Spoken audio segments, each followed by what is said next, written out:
Cusack. I hope I'm pronouncing it correctly once more, from Autistica, and the session is going to be about doubling the number of autistic people in work. Again, a little bit about James. He is the Chief Executive of Autistica, which is the UK's leading autism research and campaigning charity. And in his time at Autistica, he has established autism and autism research as national priorities, supported research programs that can address the shocking inequality that people face, autistic people face, and most recently has unveiled ambitious goal that aim to transform the future of autistic people by 2030. Before joining Autistica, James was based in Aberdeen, where he had a successful career working in autism research directly with autistic people, and himself was diagnosed with autism as a child. So this said, I would say give a warm welcome to James and leave the stage to him.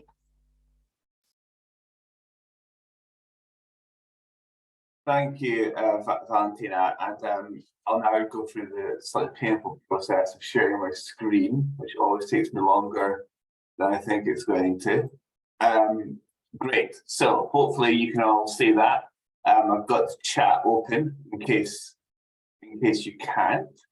So you should be able to see my slides. Now. So a huge thank you to you all for inviting me today. Thank you, Courtney, for confirming you can see the slides. My name's James Cusack. I'm the Chief Executive of Autistica, and as Valentina said, Autistica is the UK's leading autism research and campaigning charity, and our mission is to create breakthroughs that enable autistic people to live happier, healthier, and longer lives. And we essentially do that through trying to ensure that we're working with autistic people in the community to set an agenda for change and really develop research ideas that have a clear theory of change, so a process in mind from inception through to implementation, through to reaching autistic people and their families that's very, very clear and is achievable.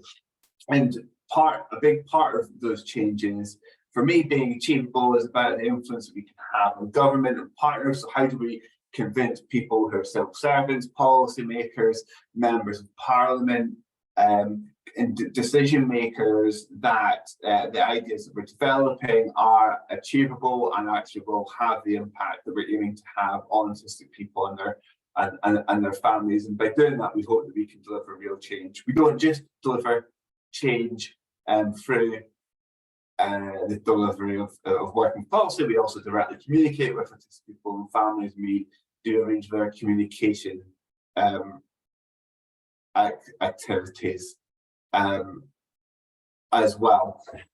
I think in terms of autism research, I think we've seen a huge amount of autism research and huge acceleration in the production of autism research, which is on one hand positive, but as I said earlier, we are really passionate about making sure that research makes a difference. We're very aware that a lot of research is still focused on biology and causes, and we're also aware that we need to focus on quality and make sure that autistic people have access to robust evidence as well. And I think sometimes that's a point that's often really missed as well. So focusing on the priorities of autistic people and their families is really important, but it's also not enough.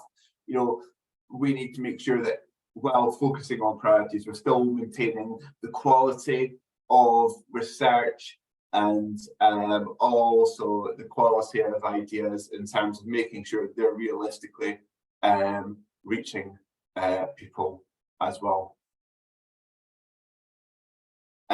So in terms of how we do that, we have what we've aimed to do is we've aimed to develop our 2030 goals, and they're really based on making sure that everything that we do at Autistica is really based on clear priorities.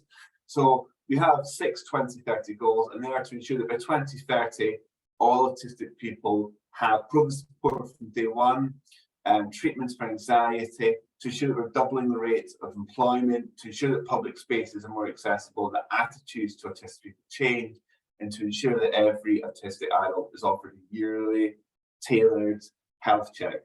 And these are based on priorities that we've heard from autistic people, and also emerging areas of research where we've seen evidence that there's real inequalities for autistic people.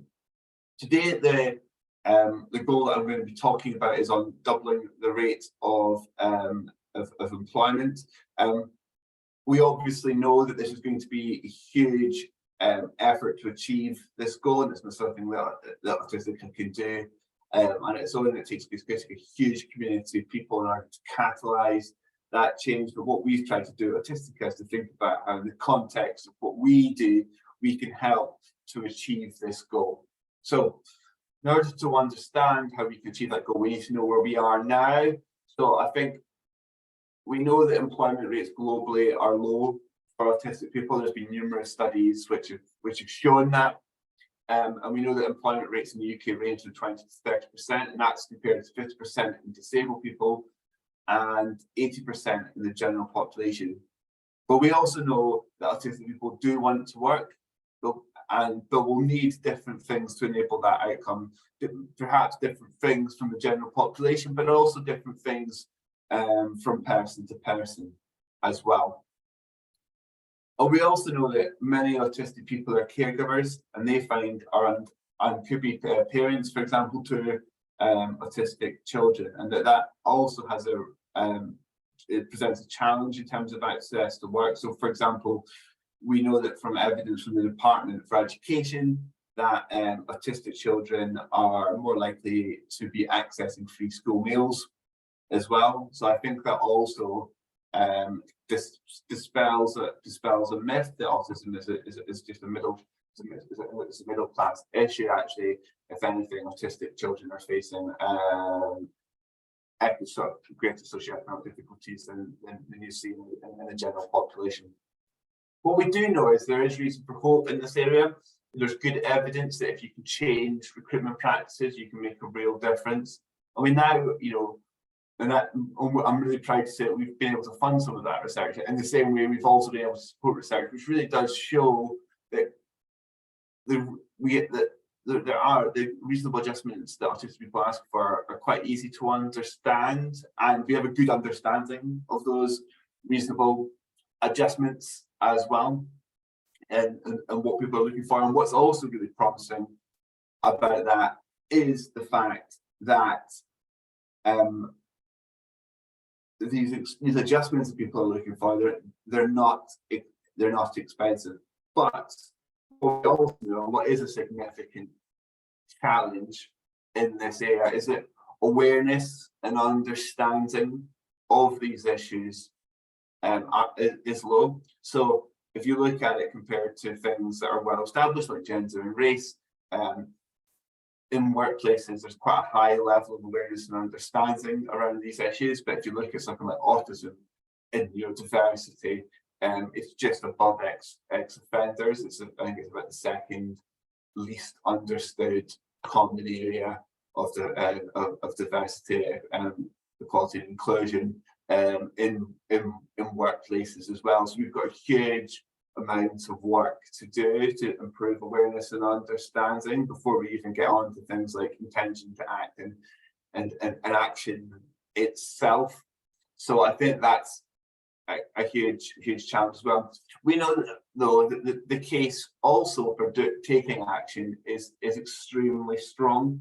I'm obviously always drawn to the moral arguments around this, and the belief that this is the right thing to do, and that autistic people should have the same right to work and to participate in these types of activities as other people. But we also know that the failure to support autistic people into work has strong consequences economically as well as socially. So autistic people, in terms of we know that in the general population, if you can't access work, that will have an effect on your mental health, your physical health, how included you are in society, and things like loneliness as well. So we have a real responsibility socially to ensure that we're including autistic people in work. And I'm sure you're all very aware of those arguments, but I think they're very important arguments to be able to make to ensure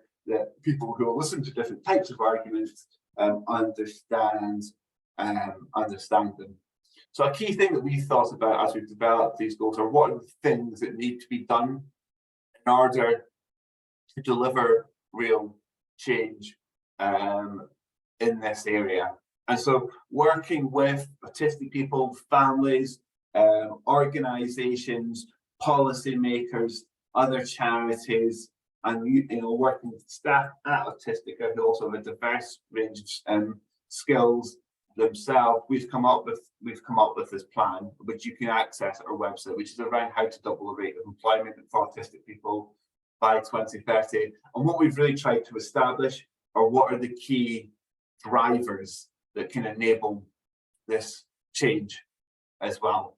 And it's been a real privilege to actually work on this plan and to hear the different range of perspectives, but also to see an emerging consensus in this area, which is, I think, something that we're seeing across the board as well. And really, our plan boils down to two things, which is really about empowering autistic people and empowering employers. So, as someone who's is autistic myself and who's sort of privileged enough to receive a diagnosis in childhood, albeit after about a 10-year delay, that has given me the privilege of growing up alongside other autistic people. And one of the things that I've really seen as a consequence of that is a real sense of there being like a lack of expectation that work is something that you'll be capable of doing, and a real belief that and fear amongst parents and caregivers that that work might not be achievable for autistic people. And I believe entirely, I believe that actually at one point I had as well, that that maybe I will be able to get a job. And I think what we need to do is to make those steps easier for autistic people. If you're not autistic, you have a range of different privileges which make it easier for you to get into work. That could be very subtle things like playing in a sports team or being able to do part-time job, or all sorts of things like that. And the reality is that these little differences basically mean that that autistic people may be less ready for work by the time it comes ready to do it. So we need to ensure that there's appropriate support in place for autistic people. One of the other things that we hear from autistic people is that when you enter the world of work, that you don't necessarily, you're asked what your reasonable adjustments are, but it's actually quite difficult to understand what those are when it's asked in an open-ended way. So we're really interested in looking at how we can use some of the recent emerging trends in autism research around understanding strengths and needs. So you put that into practice to develop career support profiles. We also know that work coaches is something which is being used right now, and we'd like to establish the most effective ways to do that. In the same way as well, understanding how third-party support can support some autistic people. So that could be employment support programs, particularly for people who have higher support needs and require specific support. We're very conscious that some autistic people are currently in work and don't have any support and may actually be thriving. When we've heard from those autistic people, some autistic people are on work, but would benefit from adjustments to enable them to improve their well-being even further, and also improve their workplace performance as well. And while there's other people who are likely to require ongoing support to stay and work. And then finally, a key thing in terms of empowering autistic people is around supporting career progression. I think there's a huge amount of discussion around getting autistic people into work. There's a huge amount, and there's some discussion around retaining autistic people in work, but there's not enough discussion on how we can support career progression for autistic people. We've got good evidence from our research to show that autistic people are quite commonly, the autistic people that are in work are quite commonly underemployed relative to their qualifications. So that's how we can, that's what we've heard from autistic people and other stakeholders around how we can provide and how research can help support autistic people. But we also know that supporting employers is key. My view on this is that this is not an area like gender and race. As I said earlier, where people have understood about this issue for quite a long time. I think employers genuinely don't understand huge amounts about this area, and we've got a huge amount of work to do to raise awareness and understanding in this area. I think there's things that we can, evidence that we can share now around adapting recruitment processes, doing very simple things like sharing interview questions ahead of time, sharing common reasonable adjustments, looking at the evidence-based ways to really enable employers to change how they do things as well. And really underpinning this is a key thing that we're really excited to be developing, which is a Neurodiversity Employers Index. And so we have a research fellow working within Autistica, really looking to basically create an index which measures, based on the evidence that has been developed within autism, the autism research field, to basically make recommendations around some series of evidence-based and sustainable changes. Just I want to say one other thing as well about this before I go on to this specific detail. One of the key principles of this plan is the changes are realistic, so they're implementable, that they're personalised to the autistic person. And we do believe that seeing through the lens of neurodiversity is really important. We think that employers understand this more clearly. I think that in the same way that we used to see mental health as being about schizophrenia, bipolar disorder, and now we see mental health about everyone, neurodiversity is a very powerful paradigm in terms of removing othering and making this a more open and inclusive conversation, which is, as a function of being a participant on this conference, I'm sure you understand extremely well. So in terms of this index, what we're looking to do is to help employers understand the evidence-based changes that they can make, and to basically use that as a means to then, as we've demonstrated here, create a range of evidence-based recommendations and tools that they can do to create a cycle of improvement. The idea behind this index is that basically enable employers to go on a path of change, which not only for the right moral reasons enables them to be more inclusive of autistic people, but also allows them to benefit and enable them to hire a more diverse pool of people, but also to make their workplace more inclusive for all forms of neurodiversity that exist within the workplace. And then I'm really pleased to say this work's underway, and we're very close to pilot. We're in the process of beginning to pilot it with a range of different organisations as well. I think a key thing for this is to really support employers and to really make it clear the things that they can do in this area. What we sense when we engage with employers is a huge amount of concern about doing this properly, and actually to some extent employers being risk adverse. And so we're really keen to understand how we can address those barriers and make it easier for employers to take this step. It's a key part of Austica's mission.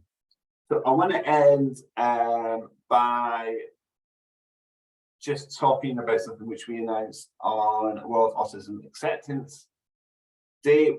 So we've been working with the government for some time, with Sir Robert Buckland for some time, on a potential review on autism employment.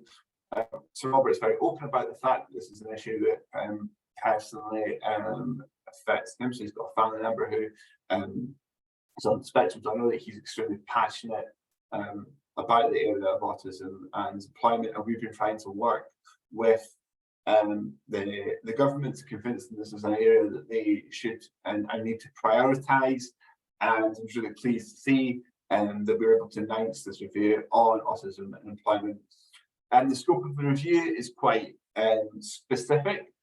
So initially, when I conceptualised this, I really hoped that we could look into earlier stages of childhood as well, in terms of preparing and laying the ground for autistic people to be able to enable autistic people to access work.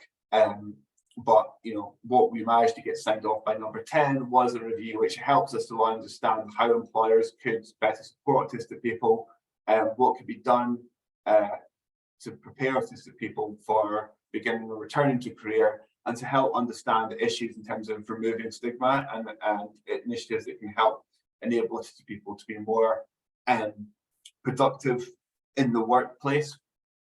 I think in terms of emerging trends, what we're really seeing from this review is actually quite pleasing, again, consensus. So we've hosted the series of roundtables with charities and a range of stakeholders, including companies. And what we're really seeing is a need to improve awareness and understanding being a key thing. Companies not being clear on how they can deliver changes, autistic people feeling unsure about how they can advocate and make request reasonable adjustments, and also a bit of a sense as well that this is not a static exercise, that actually people's need for adjustments and changes in terms of adjustments will change over time, because autism, like life, is a developmental concession, and so we all change and we all evolve.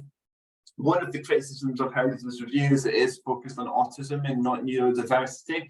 I do think there is that's a very fair, understandable criticism. I think this was really about the art of the possible, and I think we actually initially talked about this being a neurodiversity review, but this was what number 10 were willing to sign off on. But what I do think is that when you look at things like awareness and understanding, there's a huge opportunity to present the arguments for that through a neurodiversity lens. So although the review itself is focused on autism and employment, I think some of the recommendations which span from the review can have a more neurodiversity-wide impact as well. The review itself is set to publish in September, and we're aiming to move really, really quickly on it. And the reason for that is we're aware that, in terms of the political cycle, there's likely to be a general election 15 months following the review, and what we're really aiming to do is to ensure that we can have as big an impact as possible in that time. We're aware that this review won't achieve everything, but we hope, and I'm really optimistic, that this will be a really important step on the journey to making workplaces more inclusive for autistic people and people who are neurodivergent as well, and also in terms of improving the conversation around neurodiversity.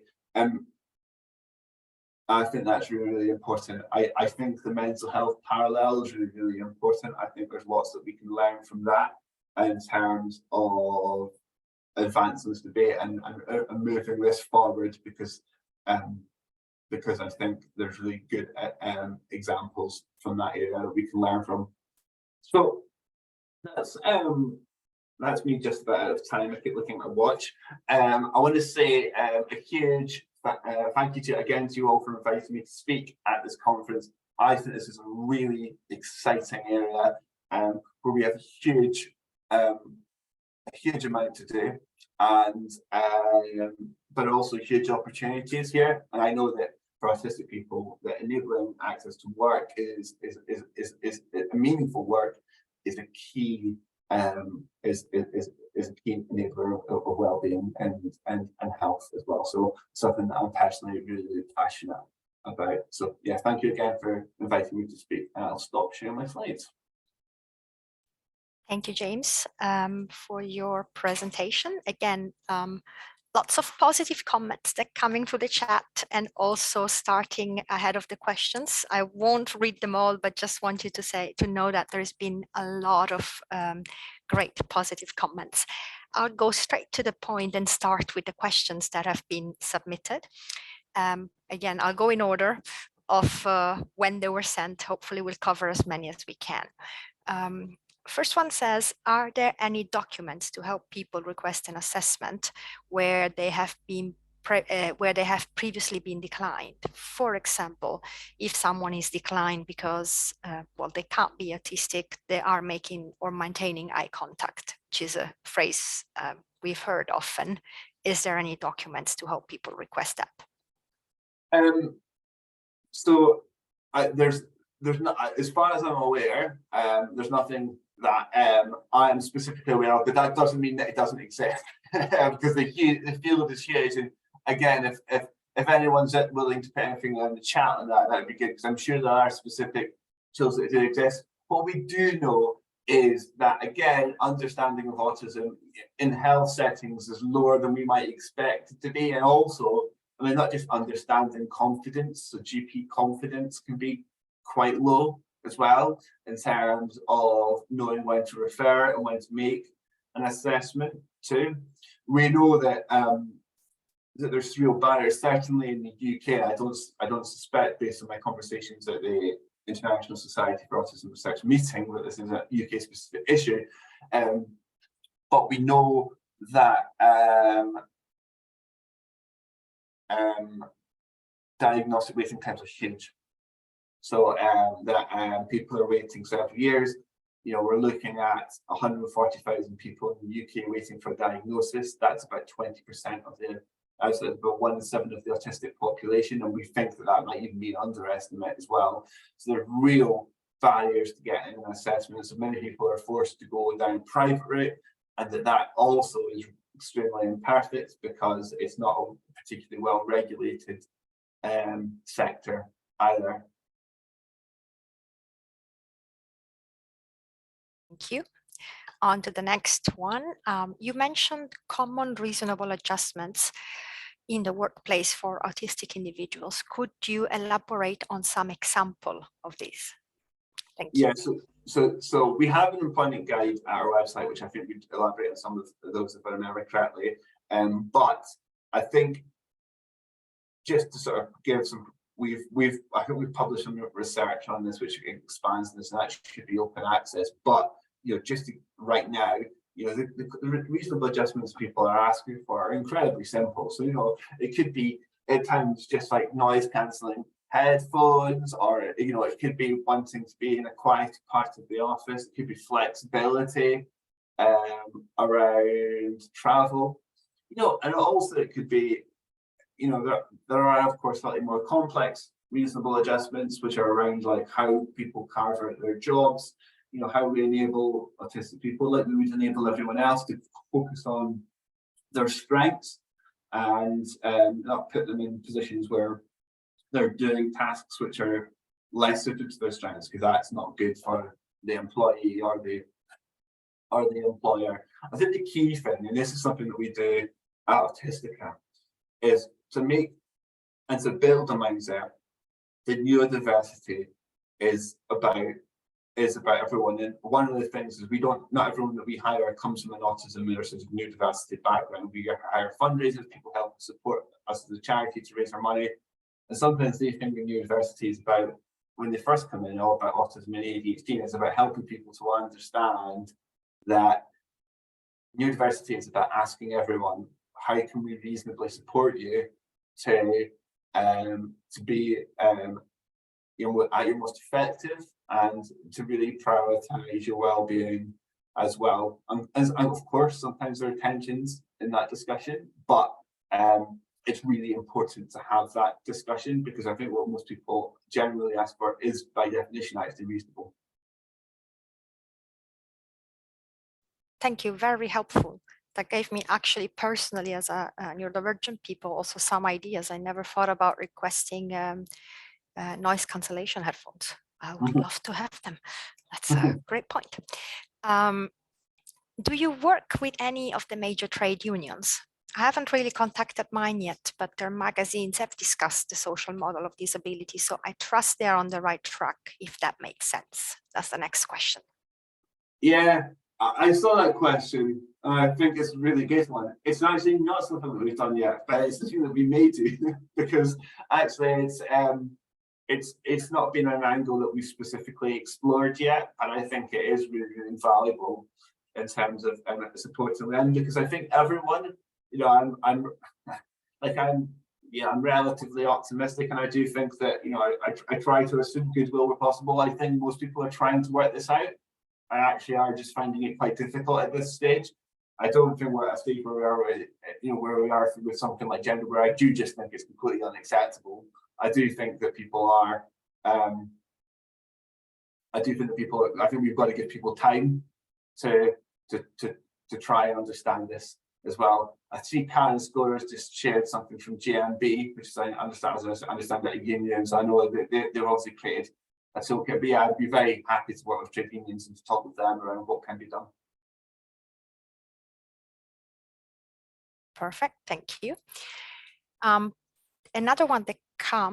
question that came, and another one that I'm extremely interested personally as well, is how to sell this idea to employers in the line of increasing profit for the business. You got any tips for that? Yeah, so I think clearly we need to keep this in mind, you know, and like we come to this, you know, as delegates to this conference with a very social and moral perspective, but businesses will look at this through a very economic lens as well, and we need to be aware of that. I think we're at a very interesting point in time where companies are finding it really challenging, and businesses and employers find it really challenging to recruit. You know, if you've been involved in recruitment yourself, you'll be aware of those specific challenges as well. So I think we've got a really strong case to make there, because people are trying to understand how they can make their workplaces more inclusive. I think there's a really important point to make around neurodiversity, and we've got really quite good evidence from this on some of the trials that we've done. Taking a neurodiversity approach doesn't just benefit neurodivergent people, it benefits everyone. If it benefits everyone, it improves the performance of your organization, which will improve your likelihoods of you know, increasing the performance of your organization and your business. And if that's something that's important to you, then you should be thinking about this. Also, in terms of innovation, increasing diversity and performance, we know that increased diversity is a key enabler of that, so that there's a real clear case for being able to have a clear approach to neurodiversity in that context. In addition, you know, there's a number of families and caregivers who are affected by this, and they really don't feel able and open to talk about that at the moment as well. So they're also losing parents and staff members as a consequence of that.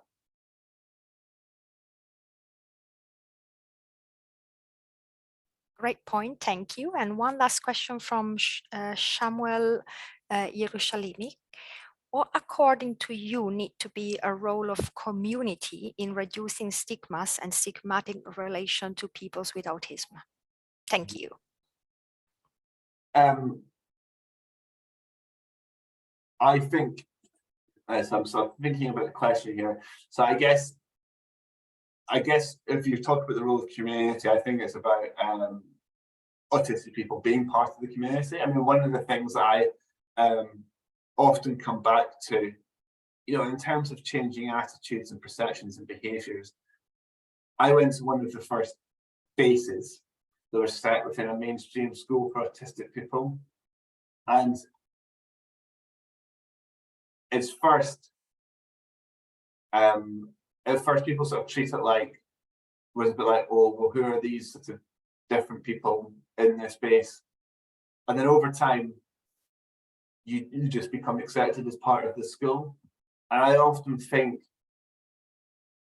about the impact on the wider school that having a base like that would have had on them. And I think it has a really positive effect in terms of reducing stigma, in so much as I think there are some really unfortunate things that we need to face up to, which are like probably when someone sees someone who's autistic who behaves differently, they might think, they might be scared. They might not understand why that person is behaving in that way. They might not know how to do if they're experiencing distress. And I think what I like to think about the pupils that attended my school and who have direct experience of being alongside autistic people, who they understand, or since they can understand why they're different, is that they wouldn't be scared, and they would understand that they could feel comfortable approaching that person and supporting that person, or understanding that person, or potentially being friends with that person. So I think direct, making sure that autistic people are part of the community and are recognised part of the community is really important. And just to very quickly say, I know there's a question below on journalistic guidelines. We have some of those on our website, and I know a few other organisations do as well. So you've already answered our question on the guidelines, and I think the last one that came through just this second is, do you also provide funding for PhD research as at Autistica? I don't know if you want to answer that openly, yes, or maybe follow up. Yeah, so we don't have specific funding calls around PhD research, but what we are doing as a consequence of fulfilling our plans is looking at the different ways which we can fulfill it. So when we do advertise for PhDs, we sometimes do that in partnership with other funders, or we have a sort of project specific call. But what we are not typically is what we call responsible funder, where we invite people forward to submit ideas, because a lot of our ideas have already been created in collaboration with autistic people and researchers and so on. Right, thank you. Thank you so much, James. I think we've covered all the questions. We are going to go on a break now, and we will be back at 11 UK Irish time, I would say. So in about 20 minutes from now. And it's also my time to sign off. And I just want to repeat once more how great it is from a neurodivergent perspective to see this topic center so much interested, and also really with the person at the core, rather than what the system would expect us to be. I really appreciated and enjoyed it a lot, and so did everybody else. So thank you so much. And well, everybody will be back in 20 minutes. Don't miss the rest of the sessions. I'll be on that panel as well, so I look forward to seeing you all then. Thank you, everyone. Cheers. Thank you. Bye-bye.